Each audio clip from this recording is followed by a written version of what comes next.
Double trouble for one teacher in Oklahoma. America's top commanders facing lawmakers on Capitol Hill following a report of an alarming increase of sexual assaults in the military. Last month's record Powerball drawing created headlines all across the country. After tonight's debate, who came out on top? If you're joining us now, I'm Reid Demo, joined with Adam Williams here on the set. We are following breaking news reports of several injuries, as you can see on your TV. This is the finish line of the Boston Marathon, where there had been a report of 2 explosions. We're not sure exactly how many people were hurt. We do know that the medical tents there that were set up for the runners that were virtually empty at that point because of the conditions of the day. And hopefully it is not our worst fear is realized, but regardless of the cause, we do know that many people, many spectators were carried away, bloody, to medical tents in that area. Once again, we're going to see the explosion, and as we show it, so on the right-hand side of your screen right there, folks, we're going to freeze it for you. We're going to bring back Susan Tran. And Susan, I'm going to guess you're not in front of a monitor, so you can't see what we're seeing. However, we're seeing it now for the first time, as are our viewers, and it's quite devastating to watch. Here we go, and our breaking news coverage of the Boston Marathon bombing continues. 2 blasts completely rocking this great city, bringing the Boston Marathon to a tragic end. We now know 3 people are dead and more than 100 are hurt, and also a lot of injuries with shrapnel. And again, as you mentioned, a lot of amputations there tonight. He performed personally. He treated 6 people, and he said no one under the age of 18 was treated at MGH, which they consider pediatric. And to his knowledge, the oldest one he treated was 71 years old. But again, 29 patients at MGH being treated, and we'll stay on top of that. And of course, they'll probably have an update for us in the morning as well. In the meantime, let's go back to Janet Wu. She is joining us at the intersection of St. James and Clarendon Streets tonight and has more. Janet, taking a live look here at the Back Bay. This is just at the intersection of St. James and Clarendon Streets, where several ambulances are on standby.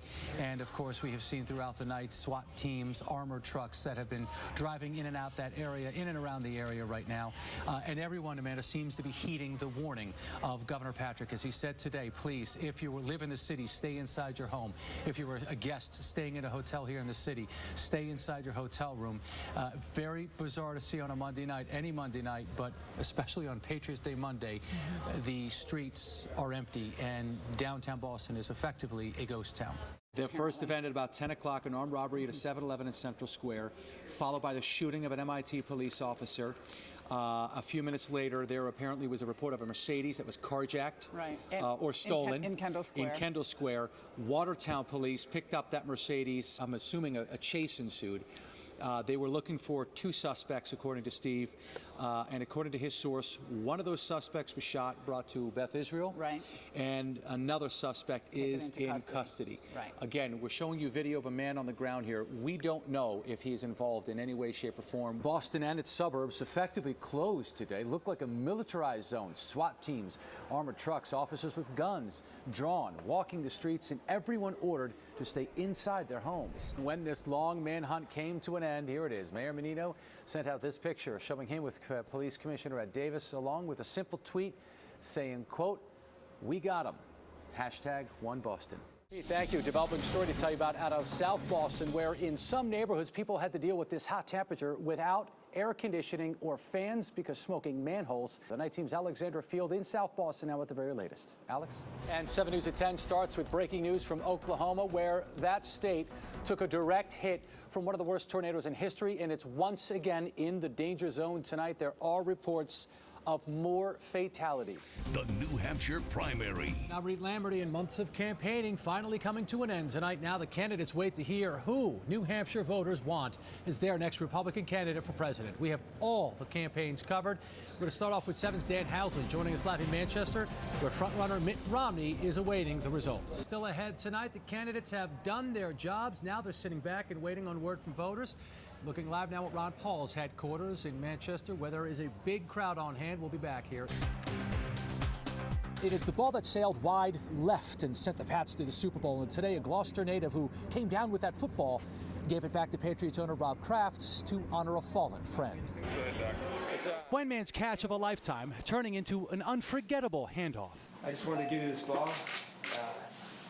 As a gift from the fans. It's the football that flew wide left when Ravens kicker Billy Cundiff attempted to tie the AFC Championship game, and it's a ball close to owner Robert Kraft's heart. People refer to this ball as the Myra ball. And of course, you know, inside the locker room or inside with the interview area where the Patriots are talking, really just a tremendous amount of disappointment in their voices and in their body language. We were able to catch a very poignant moment between quarterback Tom Brady and his wife Gisele Bündchen when they first met after the game. Gisele raced up after him before he even saw her, and they then embraced in a very tender moment between husband and wife. Of course, she was very upset for him, and they held each other in the arms. She was very teary-eyed as we actually witnessed it ourselves. We were there for that embrace, and then of course they actually met after Tom addressed the media for another embrace, and then they walked away together. Another moment we caught on camera was that of Patriots owner Bob Kraft inside his owner's box here inside the stadium as he was watching that Hail Mary pass, as so many of us were hoping that it was going to fall into the arms of one of the Pats players, and there he is watching this, and it just in utter disappointment and utter disbelief. What a tremendous season this has been for the Patriots, and owner Robert Kraft, not only did he really get this NFL season, save it effectively, but he did it on the heels of his wife's death, Myra Kraft, for whom this entire season was dedicated. Out of time for tonight, but keep it right here. Jay Leno is up next. Thanks for joining us. I'm Reid Demo.